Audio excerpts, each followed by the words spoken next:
Hi, this is Revathi. Welcome to అందమైన కథల పొదరీలు. వీడియోస్కి లైక్స్, కామెంట్, షేర్ చేస్తున్న ప్రతి ఒక్కరికి నా హృదయపూర్వక ధన్యవాదాలు. దయచేసి అందరూ వీడియోస్కి లైక్స్ ఇవ్వడానికి చూడండి. మీరు ఇచ్చే లైక్స్ వల్ల మరి కొంతమందికి ఈ వీడియోస్ రీచ్ అయ్యే అవకాశం ఉంది కాబట్టి సో ప్లీజ్. ఇక కథలోకి వెళ్దాం. తొలి ముద్దు ఎపిసోడ్ నెంబర్ 21.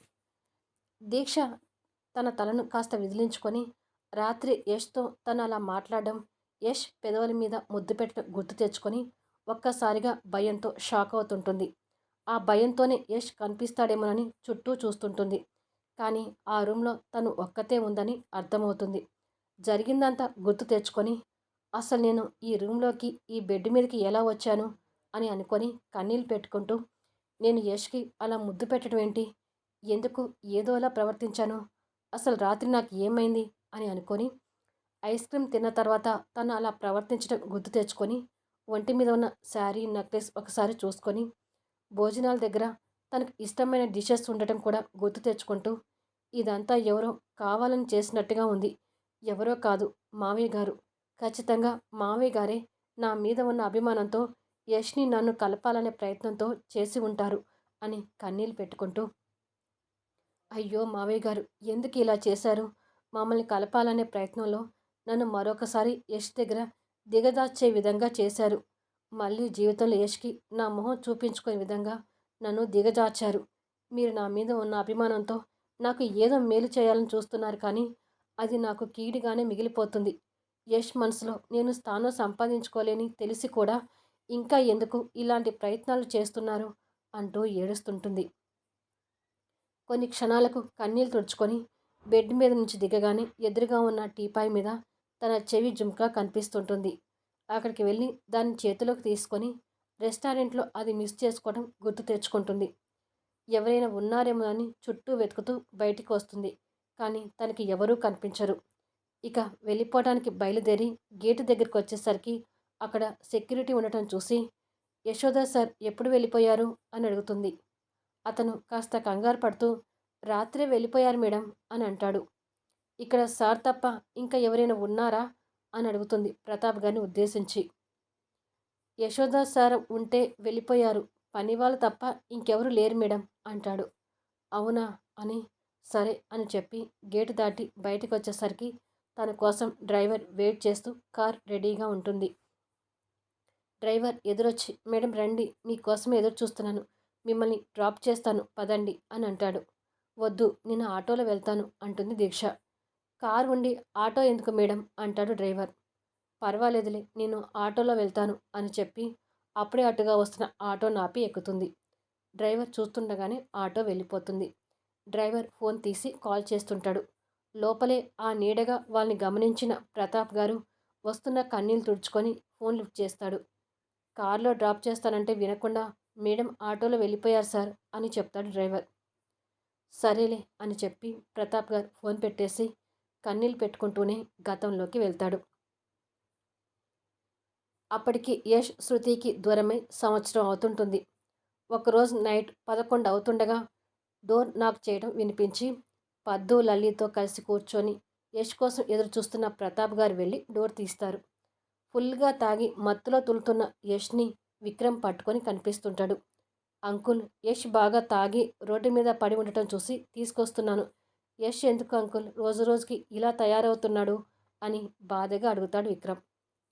అంతా మా కర్మ విక్రమ్, నా కొడుకు ఇలా తాగుబోతాయి ఎందుకు పనికి రాకుండా పోతాడని అస్సలు అనుకోలేదు అంటాడు కన్నీళ్ళు పెట్టుకుంటూ. విక్రమ్ ప్రతాప్ గారి వైపు బాధగా చూస్తుంటాడు. ఒరే యష్, ఏమిట్రా ఈ తాగుడు అని ప్రతాప్ గారు యష్ని పట్టుకొని అడుగుతాడు. ఇంతలో పద్దు, లల్లి కూడా అక్కడికి వచ్చి యష్ని అలా చూసి కన్నీళ్ళు పెడుతుంటారు. నేను ఇలాగే తాగుతాను, నా తాగుడు గురించి ఎవరు అడగొద్దు అంటాడు యష్ నిర్లక్ష్యం వహిస్తూ. అప్పటికే ఇంటి పక్కల వాళ్ళు వీళ్ళ ఇంటిపై కన్నేసి ఏదో వింత విడ్డూరం చూస్తున్నట్టుగా చూస్తుంటారు.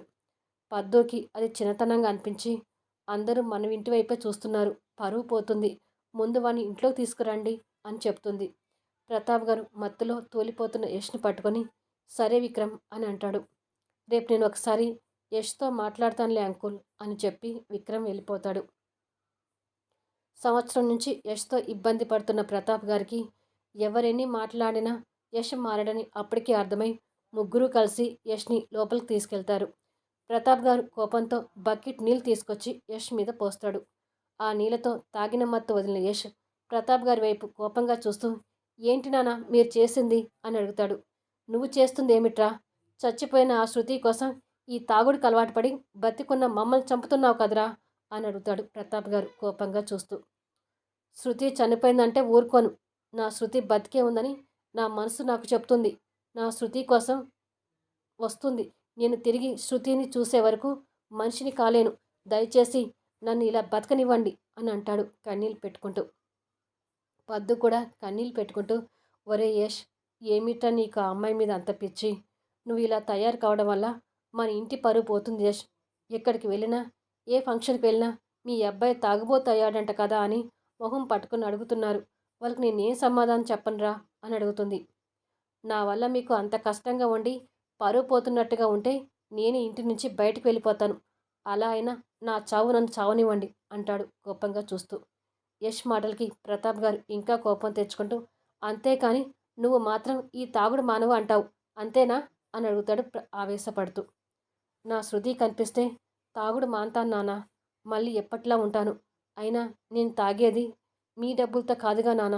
నా తాగుడు కోసం మీ మీద ఆధారపడకూడదని ఇష్టం లేకపోయినా మానేసిన ఉద్యోగాన్ని మళ్ళీ చేయటం మొదలుపెడుతూ నా బతుకు నేను బతుకుతున్నాను. ఇంకా ఎందుకు నా మీద అరుస్తారు అని అడుగుతాడు. ఎవరి డబ్బులతో తాగుతున్నావని కాదురా, నా కొడుకు ఇలా తయారు కావడం చూడలేకపోతున్నాను. నువ్వు ఎప్పుడూ సంతోషంగా ఉండాలని కోరుకునే ఈ తండ్రి ఇప్పుడు నిన్ను ఇలా చూసి తట్టుకోలేకపోతున్నాడు. నేను నీ బెస్ట్ క్లోజ్ ఫ్రెండ్ అని అంటావు కదా యష్, మరి ఈ స్నేహితుడి మాట వినవా అని అడుగుతాడు ప్రతాప్ గారు దీనంగా. యష్ కన్నీళ్ళు పెట్టుకుంటూ, నా బాధను కూడా అర్థం చేసుకున్నానా? నేను శృతిని ఎంతగా ప్రేమించానో మీ అందరికీ బాగా తెలుసు. శృతి దూరం కావడం నా జీవితాన్ని తలక్రిందులు చేసింది. శృతి లేని నా జీవితాన్ని ఇలాగే గడపాలనుకుంటున్నాను. దయచేసి నాకు ఎవరు అడ్డు చెప్పకండి అని చెప్పి తన రూమ్లోకి వెళ్ళిపోతాడు. ఎప్పుడు తనని ఆట పట్టిస్తూ అల్లరి చేసే అన్న ఇలా తయారవడం చూసి లల్లి కూడా ఏడుస్తుంటుంది. పద్దు కోపంగా భర్త వైపు చూస్తూ, అందుకే చెప్తున్నాను, ఎవరు ఒక అమ్మాయిని చూసి బలవంతంగానైనా వాడికి పెళ్లి చేద్దామని. నా మాట మీరు వినిపించుకోరు అని కోపాన్ని ప్రదర్శిస్తుంది. పిచ్చిగా మాట్లాడక పద్దు, వాడితో మనం ఇబ్బంది పడేది కాకుండా వాడికి పెళ్లి జరిపించి ఇంకొక అమ్మాయి జీవితం కూడా నాశనం చేయమంటావా అని అడుగుతాడు ప్రతాప్ గారు. అయినా పద్దు భర్త మాటలకి కోపంగా చూస్తుంటుంది. మనకి ఒక ఆడపిల్ల ఉంది పద్దు.